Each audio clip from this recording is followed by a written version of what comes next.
Well, good morning, everyone. Welcome to the Couples Academy show. My name is Hassani. Thank you for tuning in from wherever you are dialing in and connecting from. Wherever in the world, we want to know who you are so that we can acknowledge you. Listen, I'm excited because we're diving into a new series. We're talking about why we cheat. Yes, that's the number one question that most betrayed spouses have. Why did you do it? But what caused you to do it? I mean, I understand what you did, but I just can't get why. And that is the area where most people stay stuck. They are tripped up. And so they're looking for understanding.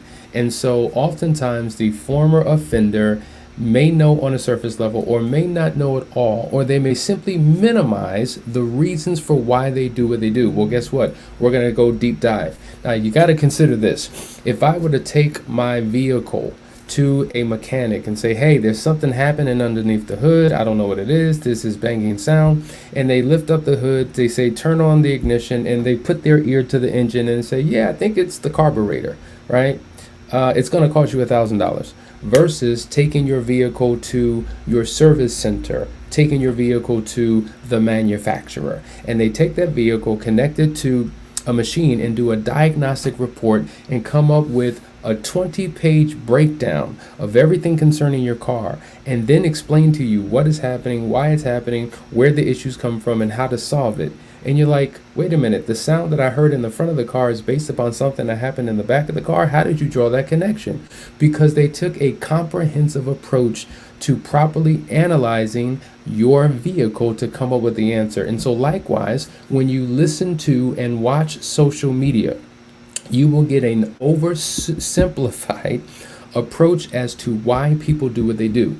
And it seems like people who are not experts are the loudest ones. People with opinion, people with suggestions, people with personal experiences. They're throwing all types of things out there at you, and none of it sticks. None of it's concrete. And so we're going to walk you through a journey, and we're going to break it down. And if you stay with me, I promise you that you will get the answer to the question. And so for those of you who have already been through some type of discovery or for full disclosure, but still are stuck with the why, still believe that there's something more, still not sure if their spouse has properly articulated it, or maybe you're the one who has been the former offender and you just, you know what, I don't know why I did what I did. Well, guess what? We are about to break it down. So this is going to be quite a lengthy series, but I think it's going to give you exactly what you've been looking for. But I just want to quickly say, you are not alone, okay? Infidelity has been going on for years, for centuries, for a millennium. So it is nothing new. And I think that infidelity, when you look at the global statistics, you find something quite interesting. If we look at this, in the United States, it is said that about 20 to 25% of men in marriages are unfaithful versus 10 to 15% of women. I think those numbers are changing. I think women are beginning to really compete with men in the area of infidelity. But generally speaking, men outpace women. In France, look at these numbers, 50% of men, 32% of women. The United Kingdom, 25% of men versus 18% of women. Brazil, 60 versus 45 to the male-female ratio. Mexico, 40% of men, 25% of women. Japan, 30% of men, 20% of women. China, 20% of men, 10% of women. And Nigeria, coming in second to Brazil, 60% of the men versus 40% of the women. And you're like, man, this is insane. What is it? What is it that is influencing why people do what they do? Like, how is it that certain countries have a high rate, but other countries have a low rate? Like, for instance, there's certain parts of the world where infidelity is very, very rare. Not to say that it doesn't happen, but if we look at, say, the Middle East, countries like Saudi Arabia, Iran, and other, Arab nations, very low statistics. In South Asia, we have countries like India, Pakistan, Bangladesh, very low infidelity. Interestingly, Muslim countries. So wherever there's a strong religious influence, the statistics significantly increase. If we go to Southeast Asia, we know that places like Indonesia and Philippines, either they're Muslim or they're Catholic, right? And so because of that strong religious foundation, once again, we see low rates. Even in Africa, Places like Uganda and Tanzania, where faith is strong, the rates have gone down. And so, not just religious, okay, but there are cultural norms and family pressures that are tied into the culture, where family values is significantly important and it is reinforced, right? So we have cultural norms, we have family values, we have religious influence, and then the last one would be legal consequences.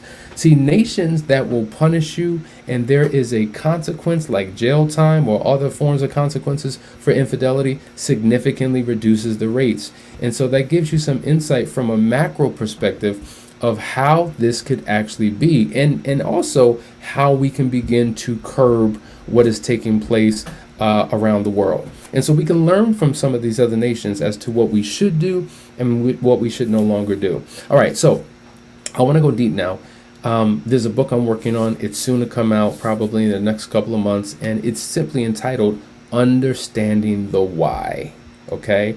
Yes, you've told me the what, but I'm still struggling with the why. And I want to show you a graph that really walks you through the journey of infidelity. Okay, so here we go. Understanding the why. If we look to the left, generally there are three factors that contribute to the why. There are personal factors, meaning the things that are taking place in a person's life, okay, whether present day or historical, the influences that have shaped them. Then there are the relational factors, okay? The relational factors are the dynamics happening between two partners in a relationship. And then third, we have social factors. The social factors would be the outside of the home influences that create pressure, in essence, for an affair to occur. And so it's never one or the other. Usually it's a combination of all three. And there are several factors and components attached to each one of those individually three factors that influence a person's behavior. Now, the knee-jerk reaction that all betrayed spouses have is, well, what did I do wrong? And what was wrong in our relationship? And when you hear some people say, babe, it wasn't you, it was me. Oftentimes we think it's a cop-out and it's hard for us to believe. But based upon what I'm going to walk you through, that can actually be a reality. It's quite possible that you can have a happy, healthy, well, let me not say healthy. Let me reverse that.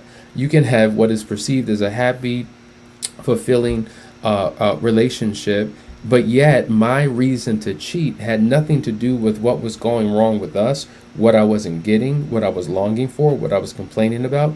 It could be my own individual factors that have influenced it. Okay, so do happy couples cheat? Yeah, and we're gonna go into why. And so there are personal factors, relational factors, and then and social factors. But interestingly enough, if we were to look at a simple pie chart, okay, and look at those three factors, 50% of the influence as to why people do what they do in terms of betrayal is because of their personal makeup. I think that's critically important. Why is that important? I say this all the time. If you took 5 men or 5 women, line them all up, and if I were to take a lighter and light a flame and stick your hand over the flame, you may get 5 different reactions from each person. One person may flinch, another person may get mad, ball up their fists and punch me, another person may curse, another person may sit there in silence, and another person does whatever, right? So 5 different reactions. Now, how is that? They all face the same pressure, yet their reaction was different because of this. We may all face the same pressure, but pressure typically forces out of us what was already in us. In a relationship, what causes when a person receives certain types of pressure to run? Like they're runners. Like they don't like conflict, they don't want to be bothered, and they run, they abandon. That is a reaction. Other people face certain types of pressures and they're physically violent, right? They know how to hit, punch, scream, yell, kick, and they're just physically abusive, okay? Some people face pressure, but they cheat, okay? Others, all types of reactions. Well, what keeps the cheater from punching? What keeps the violent person from cheating? What keeps the person who cheats from running? Why? Because usually who we are and how we show up in a relationship, there is some history, some pattern, some origin that contributes to the behavior. What pressure forces out of us what may have already been in us. So that speaks to personal factors. And your personal factors make up 50% of the reason why people cheat. That's a huge number. And this is why we say it is critically important to be committed to the process of personal growth and self-development, because if you don't, you may hold on to your same bad habits, patterns, idiosyncrasies, inconsistencies, contradictions, faults and flaws, character issues that influence more bad behavior. And we're going to get into what these personal factors are, because once we understand them, oh my God, it's going to make a huge difference. Now, the second influence, which are relational factors, that actually represents 30% of the influence or the reason as to why people cheat. Okay, so yes, usually there's something going wrong in the relationship. Now, when people hear this wasn't right, that wasn't happening, they oftentimes, the betrayed spouse looks at this as an excuse. Oh, so now I'm responsible, I'm the reason why. No. Let's just clear this up. If a person who cheats begins to talk about what wasn't working out or going right in the relationship, there may be some validity to it. It's plausible. Now, they have to take 100% responsibility for their decision. But the relational dynamic created certain pressures in the relationship for the person who cheated to be in a vulnerable position, to not manage the pressure the correct way, and their knee-jerk reaction was to what? Cheat. So yes, your relationship can influence a person's decision. It is a contributing factor, and that is something that we have to understand, and that is something that we have to accept. When we accept that that was a contributing factor, now it may not cause all people to do what they did, because there's still the personal factors mixed with the relational factors that creates this perfect storm. Does that make sense? So when a person says 100% of everything that's wrong in this relationship is my spouse's fault who cheated, that is just a lie, and you are living in denial. Okay? And so we have to be honest, and we have to have real conversations, because if we can't identify the root causes and the whys, and if we can't own our stuff and the contribution that both of us made to the relationship, then it will keep things from being healed and restored in that relationship. Okay? So that's 30% of the influence of why someone cheats happens to be what? Relational factors. And then the other remaining 20%, okay, happen to be social factors. Social factors, we'll get into that, but that would be cultural influences, religious influences, social norms, interactions that you have with members of the opposite sex, no boundaries, things of that nature. So all of these three things combined create a pressure. Create a pressure, okay? And what happens is, when that pressure isn't properly managed, it can cause someone to do what? To engage in a betrayal. A betrayal. And it's critically important that we understand that betrayals come in three different forms: emotional, sexual, or hybrid. A hybrid affair simply means a sexual and emotional affair. Okay? When it's just sexual or just emotional, there is a pathway out. When it's hybrid, there's a pathway out, but it's a lot more challenging, because heart, mind, and body are all enthralled in that particular experience.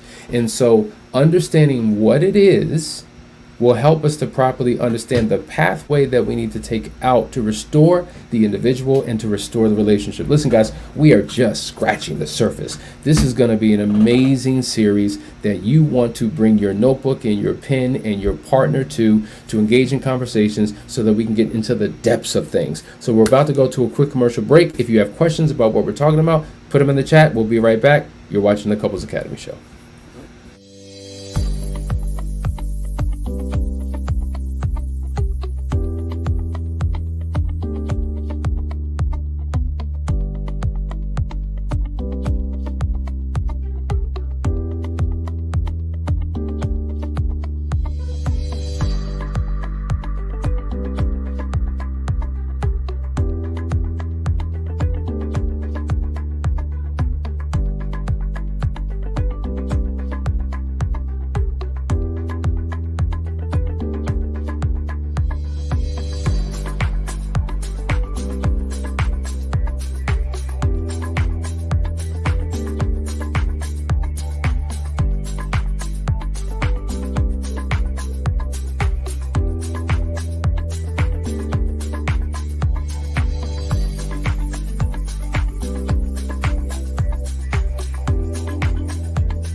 What you just saw was the last chance weekend. We just had one this weekend, and it was an amazing transformation. I want to say congratulations to the couple. You know who you are. They moved into the Moving Forward program. And so listen, if you're looking for an opportunity, June 12th through the 14th and August the 9th through the 11th is your chance to really take your relationship to the next level. So make sure you go ahead and do that. Listen, guys, we're talking about the why of why people cheat, okay? And so before we get into the details of all that those different things, we first need to deal with the mindset of the person who does what they do, okay? So people who cheat often engage in various rationalizations and justifications to mitigate the guilt and cognitive dissonance associated with their actions. These rationalizations allow them to continue their behavior despite knowing the personal harm that will have to their relationship. So in essence, they justify their behavior. And there are, matter of fact, there's a phenomenal book that I always talk about, and it talks about the moral decline that people make based upon the slippery slope of their thinking. And there are these common rationalizations and these factors that prevent them from saying no to an affair. We're just going to go through what some of these things are, because this may contribute to the why. You know, the Bible talks about a reprobate mind, okay? A reprobate mind is a mindset that causes someone to slip into behaviors that are sinful, that are errors, that are destructive. And a reprobate mind is a disorganized mind without the proper foundation to guide them through proper decision making. And so let's talk about what's happening in the mind of the cheater, the philosophies, the belief systems, the justifications that they hold on to. Number one, we talk about this all the time. People who are unfaithful have a tendency to minimize. They minimize the impact of their actions. And so they may say something like, well, it's just a physical act. It doesn't mean anything. It's not like I love the person, right? It's not like I'm hurting anyone, especially if they don't find out. And so you know, the conscious mind has to justify what they absolutely know is emphatically wrong. And they have to tell themselves things. They have to have conversations with themselves, convincing them why it's okay. And so when you minimize sex to just being a physical act, which it is not, sex is an act that involves all of who you are. Yes, it involves your body, but you can't separate, your spirit and your soul from your body. You are a package deal. You cannot compartmentalize aspects of yourself. So you bring your spirit and your soul into a physical act. You bring your physical and your spiritual into your soulish act. You bring your spiritual and your physical, your soulish and your physical into a spiritual act. It's all one. And so when you minimize it or strip it down to it's just being physical, you are doing yourself a great disservice. But if it were just physical, because those of you who've engaged in one-night stands, who've had sex with prostitutes, who've been on business trips and just, there was space and opportunity, it's not any less damaging. You have sacrificed your body at the altar of someone else's bed and then brought the potential consequences and residue of that act back into your home. And this is how we see the spread of STDs. And this is how we see, listen, there's something called soul ties. When you listen, there was a study done on prostitutes. Did you know that there's a high rate of schizophrenia? That people who have engaged in prostitution or sex worker life wind up having. People in porn, high rate of schizophrenia. Why? Because every encounter that they have, there is a soul spiritual connection, and they are taking on characteristics, they are taking on personalities, they are taking on the issues of other people. It happens in the merger of the oneness that happens on the physical plane that impacts the mental, emotional, and spiritual.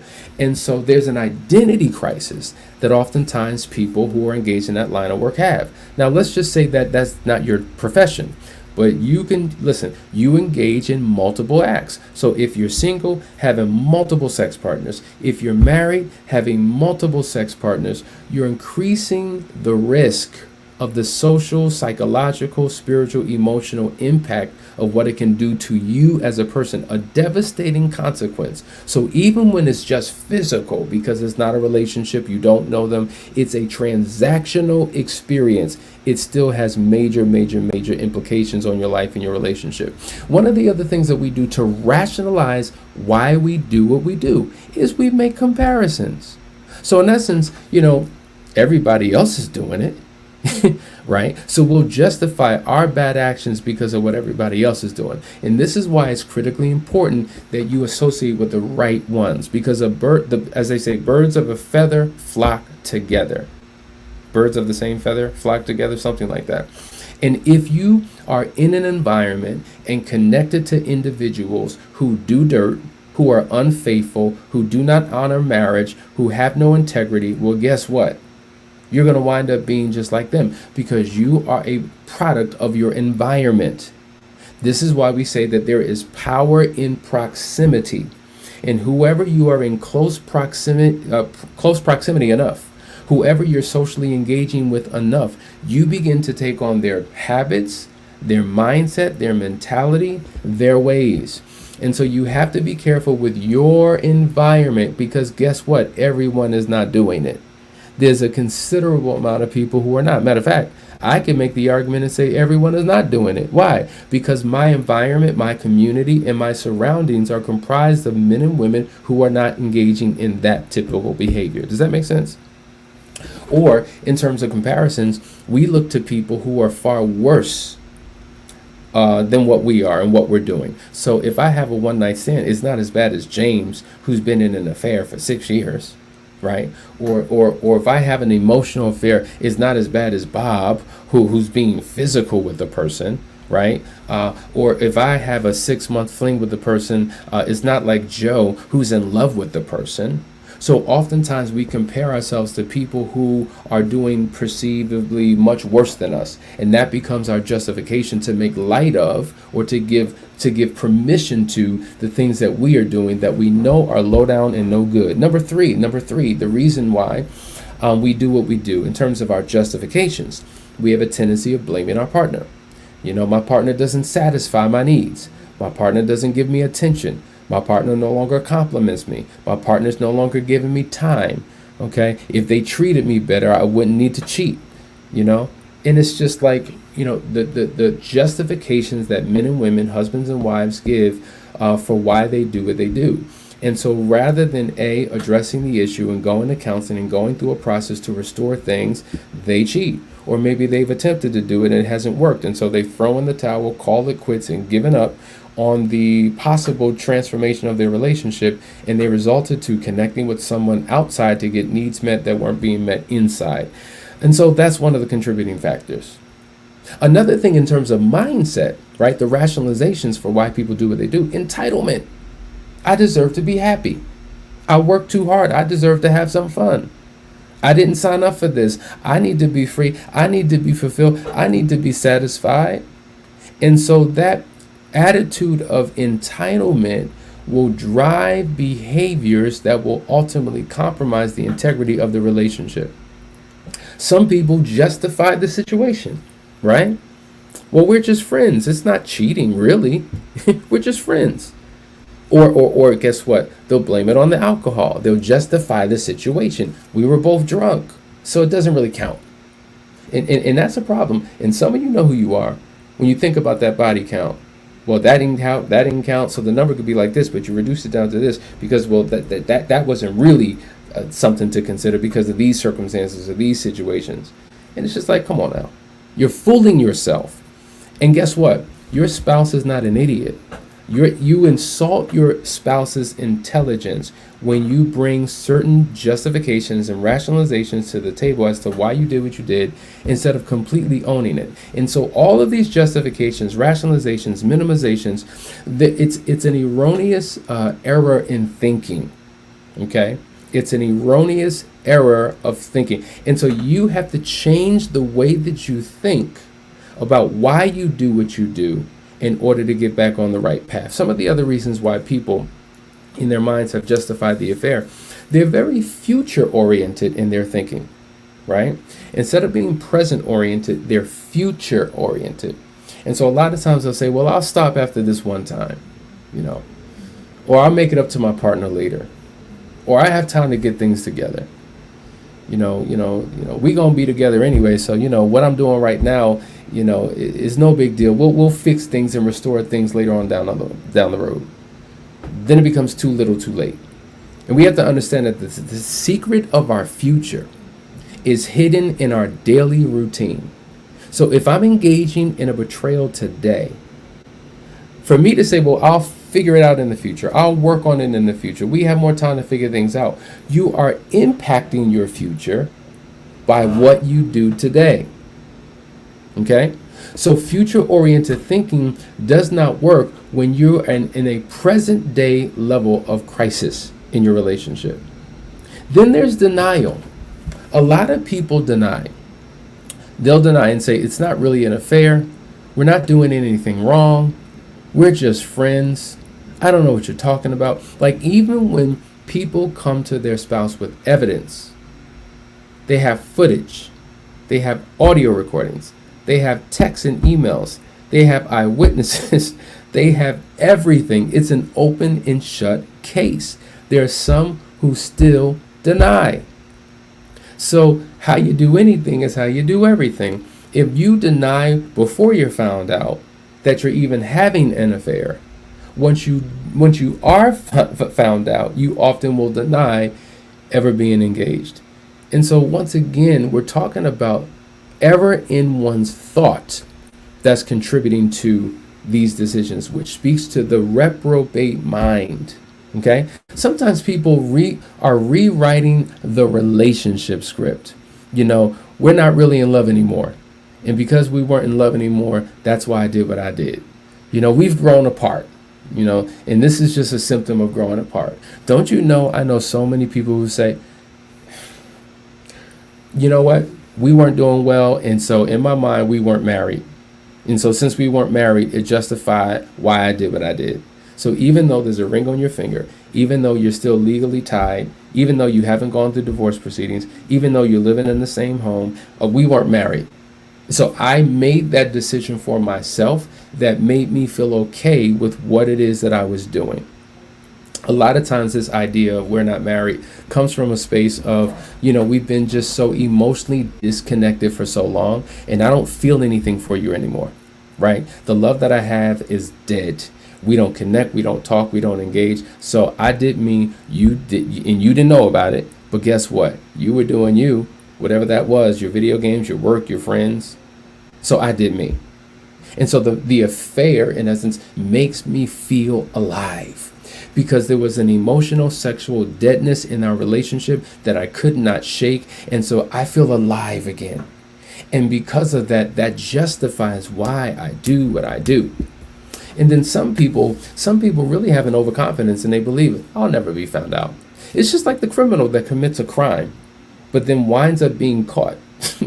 They thought that they could get away with it, that they could handle their business without being exposed, because they thought that they were in control of their situation. Okay? And so these are the contributing factors as to why people do what they do. And I'm telling you, we're going to take such a deep dive as we move forward. We are just scratching the surface. Listen, I want you to stay with me over the next couple of days, because we're going deep dive. You are going to know like never before the why. Now, once you understand the why, you can begin to heal. Listen, if you're on YouTube, I want you to subscribe to this channel. I want you to click the reminder to tune in. We're on 9:30 every single morning to give you what you need. And I want you to watch this with your spouse, have a conversation, take notes, and then come to us for help. We're the Couples Academy show, but we are a brand, Couples Academy. We are infidelity recovery specialists that guide people through a process to restore their relationships. So I hope you got something out of today's conversation. We're just getting started. See you tomorrow for another great episode. We're going to be talking about all of the personal factors. Now, would you believe that there are 60? Too many to cover in one show, but we're going to begin that process. See you tomorrow.